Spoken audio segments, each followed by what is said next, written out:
is making them mad, if you walk up to that guy, you have those other men, they will be on you in a second. So, one of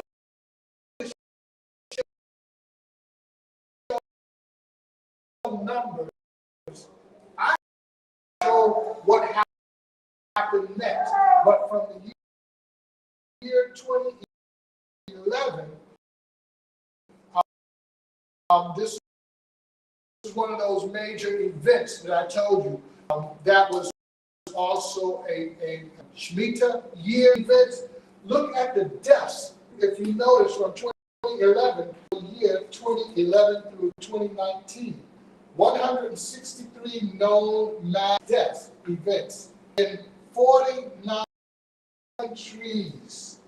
So it's not just one death. It's species of animals. I'll show you in the but 67, 82, 81, 96, 76, 93, 67. They tried to explain this away and said something happened because all of these different folks to die. There were chemicals in the water, chemicals in the air, chemicals in the houses, chemicals in the rabbit holes.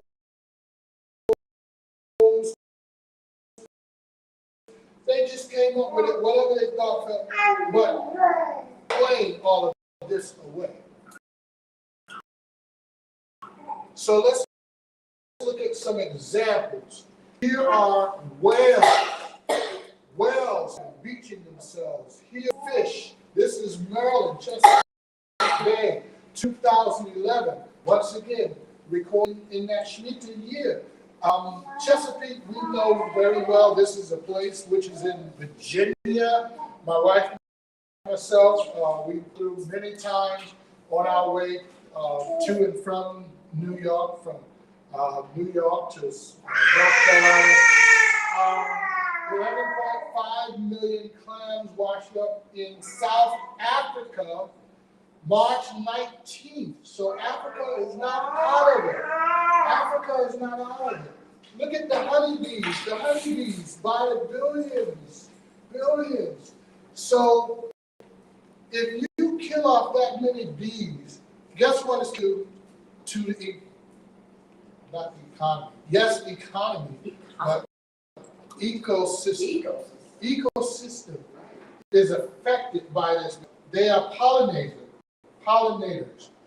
If you kill them off, guess who's our next? Mankind. And again, I'm sorry, I'm going to fly through the remaining, because I'm actually finished. I'm just kind of showing you my images that goes with my proof. So Revelation 9, the trumpets. So you can see the trumpets.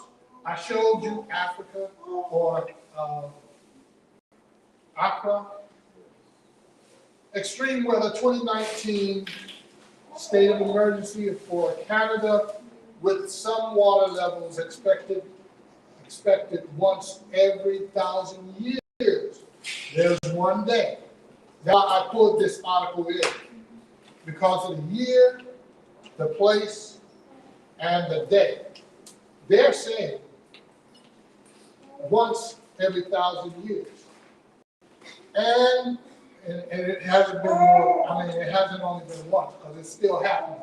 And the worst is yet to come in unprecedented flooding. So these are different European countries, U.S. countries, and I think this one is an African. Yes. This one is an African nation. I don't know what nation, but just understand, nobody gets over. But the war is going. Here's another piece of evidence for 2011, a little more of my proof of what I have already given you. Isaiah chapter 17, verse 1. This is probably the strongest point for me, compelling point, that we are in this time right now. So if anyone asks me, where are we? We're in judgment. Emphatically, yes. I am positive. And here's the scripture.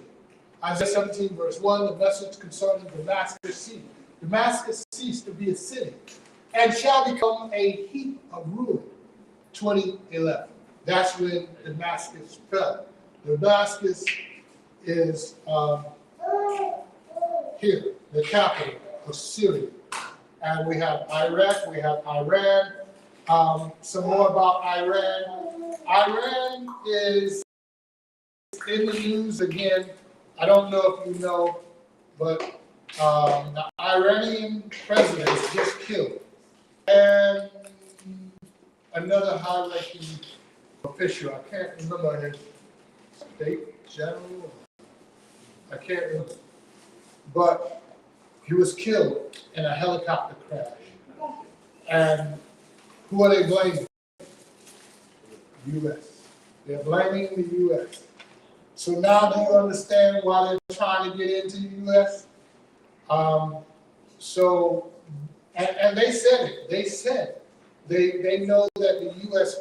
somehow had something to do with it, even though it was a helicopter that came down. But where was the helicopter made? In the U.S. The helicopter was made in the U.S. Rabbi, where are you getting all this kind of information from? I keep up. I read information. I look for information. I listen to information because I really don't know it all. I don't. I think a lot of us are searching and looking. So I listen to other people because I know I don't have all the brain power to get all this information myself.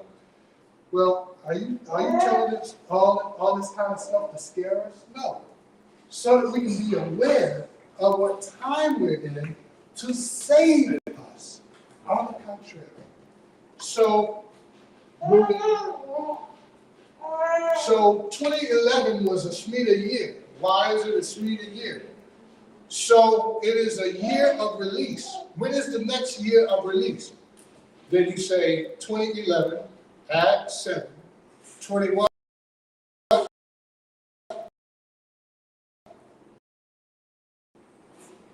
20 plus 7, 2018. I want to show you what's going on. Here is a map of status of nuclear power. Notice all of the green. Notice the gray. Here's the gray. No nuclear reactors. The green. First plan. Building new plants. Considering building new plants. So all of this stable. This would be Europe, parts of Europe. All of the green is danger zones. If you build bombs, wouldn't that be considered a danger zone? So you want to be careful of what you're doing around bombs. Making enemies in the world, making enemies, war. So there's a reason we had to come out of the green. There is a reason. So Rabbi, what about our friends and family? Yahweh is going to gather us. That's what he's saying to us. He's going to destroy one group of people, but he's going to save another group of people. So notice Africa. Africa is in the gray zone. So if Africa is in the gray zone, what's important to know? No nuclear reactor. None. South Africa used to have it, but they made them get rid of it because they want to control who have guns, who has weapons. So they said, Africa, you can't have none. They are the world police, but that's okay. Guess what? Yahweh is bringing us back to our own land. Here's another memorial that we should remember the tetrads and the 4 tetrads, Passover, Sukkot, New Year. This year it was April 8th when we saw the dark sun. Then we have Passover, Sukkot again. So this is why we must now continue to do all of the feasts. Because when we do all of the feasts, Sukkot is included. So if you do Passover, you don't have to worry about when Yeshua is coming. He already came and he was crucified. If you do Sukkot and Yom Kippur, Passover. See, Passover is connected to Feast of Weeks or trumpet. Feast of Weeks. See, I've been speaking the Hebrew so long, I struggle to remember the Pentecost. I struggle to remember the English terms, which is okay. I mean, but Pentecost. So Passover to Pentecost is one by itself. And then you take a break, and then you do Sukkot. Okay? Then you start the year over again. This is the year starting over again. 2 weeks later, you have Passover, then Pentecost, take a break, then you come back together for Sukkot. This is what we do. So when Yeshua was here, did they gather in Jerusalem to see him crucified? No. They gathered for Passover. While they were there together, guess what? He was the sacrificial lamb. So when he returns, should we gather to see if he was coming back? No. We don't need to gather to see when and what year, because no man knows what, the day nor the hour. That's why I had that scripture in there. What does that point to? Sukkot. Because to start Sukkot, we have to see the new moon. And to see the new moon, we have to wait till the first light. And then we have to count 10 days. And then we see that, or we do that day. Then we count 5 days. So when we count the 10 days, you can't do it until you see the first light. No man knows the day nor the hour. Because remember, we tried to see it here. Passover. We didn't see it. So the same thing happens on both ends, first and last. Joel chapter 3, verse 12 through 16. Let the Gentiles be aroused and come up to the valley of Jehoshaphat, for there I will sit to judge all Gentiles on every side. This is why I keep saying to you, this is not for us. This is why I understand if we do it right, we don't have to be this. At least you take part in her plagues. Put the sickle. This is instruction. Put the sickle, for the harvest has grown ripe. Come down, for the winepress is filled, the vats overflowing, for their evil is great. So this is the bridegroom being told to come out. The son doesn't know when the house is ready except for the father. The father tells the son, go and get your bride. So the bridegroom is ready to come out of his room. So crowds in the valley of decision. For the day of Yahweh is near in the valley of decision.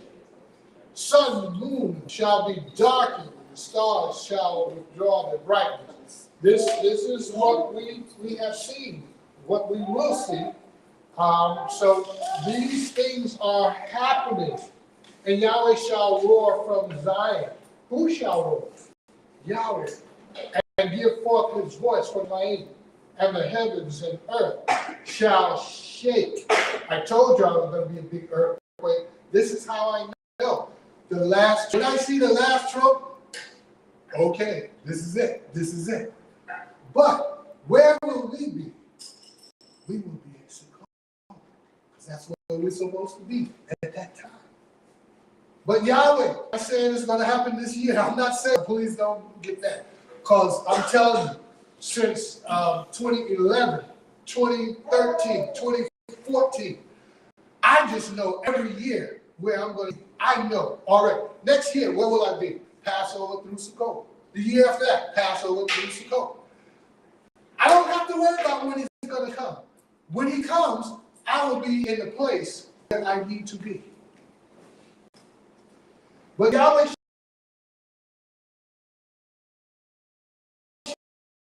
shall be a...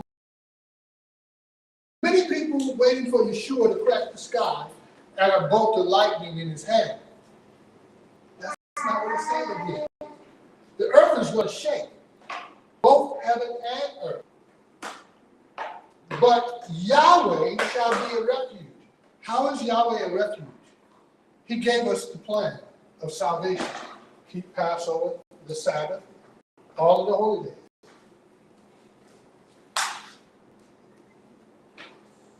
And this is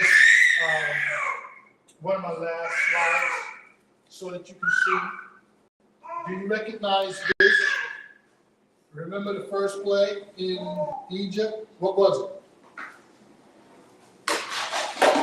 What was the first plague in Egypt? Blood. Blood. Blood. The last plague was blood. The first plague was blood. Remember the waters were turned to blood? And the last plague was blood of the people. Remember, we also read that. He said, prepare for battle. For in the days of Noah, it was water as a river. So the battle that's going to take place this time, he says, fire. And your blood shall flow as what? River. So I'm showing you the proof. We're looking at it. I don't have to say a lot of it. This, I remember, this is China. This is something I did this teaching a few years ago, but it's still relevant.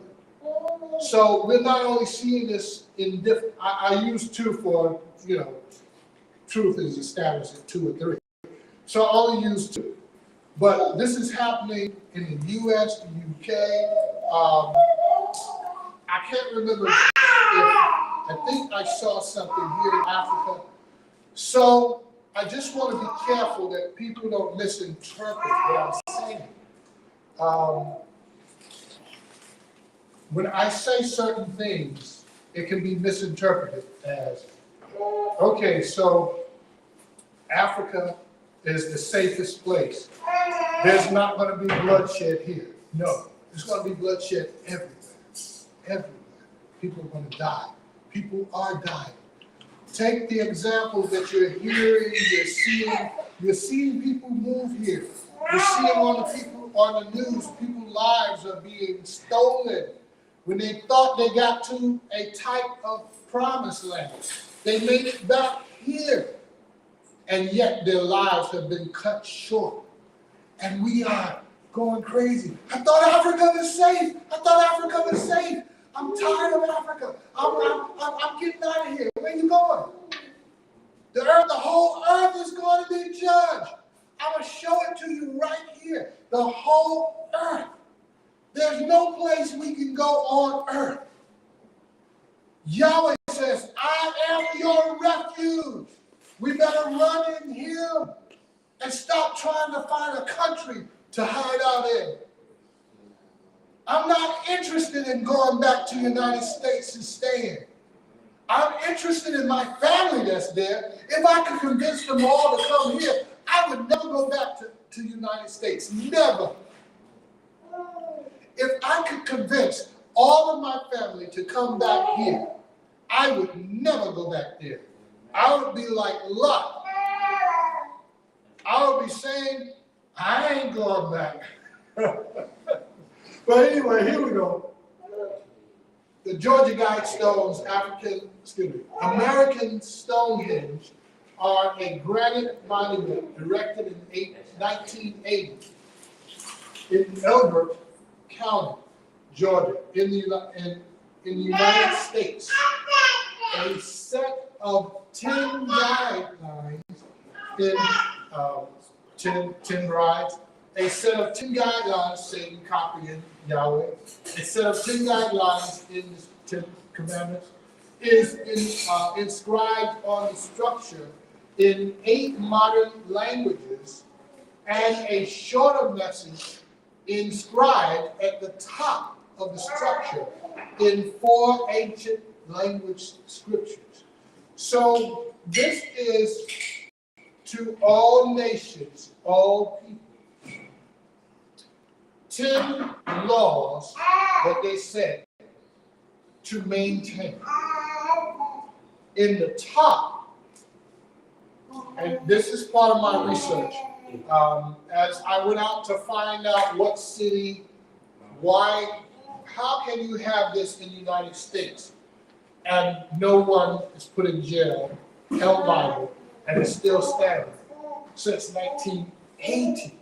Wow. Police protected, Constitution, they're not, okay, really? You're advocating, oh, let me show you what. So, maintain humanity under 500 million in perpetual balance with nature. 2, guide reproduction wisely, abortion, all types, kidnapping, improvement, fitness, and diversity. Unite humanity with living and new language. Rule passion, faith, tradition, and all things with the tempered reason. 5, protect people and nature. Do you think they're talking about all people? No. Get rid of everybody. They want to get rid of 90% of the world's population. That's huge. So the wars is a major vehicle to that end. Disease, culture, kidnappings, rapes, medicines, all of these things guide reproduction. All of that is what they are told to do. And you have to know they're not talking to Africa. They're not talking to us. Last one. Isaiah chapter 26, verse 1 through 5, followed by chapter 20, verse 21. Rock of Ages. In that day, this song is sung in the land of Yehuda. We have a strong city. He sets up deliverance for all the ramparts. Open the gates. Let the righteous nation which guards the truth enter in. The one is steadfast of mind. You guard him in perfect peace. God in perfect peace. He is our refuge. For he trusts in you. Trust in Yahweh forever. For in Yahweh is a rock of ages. I thought Yeshua was the rock of ages. Well, he must be the same person. For he shall bring down those who dwell on high. He lays exalted cities low. He lays it low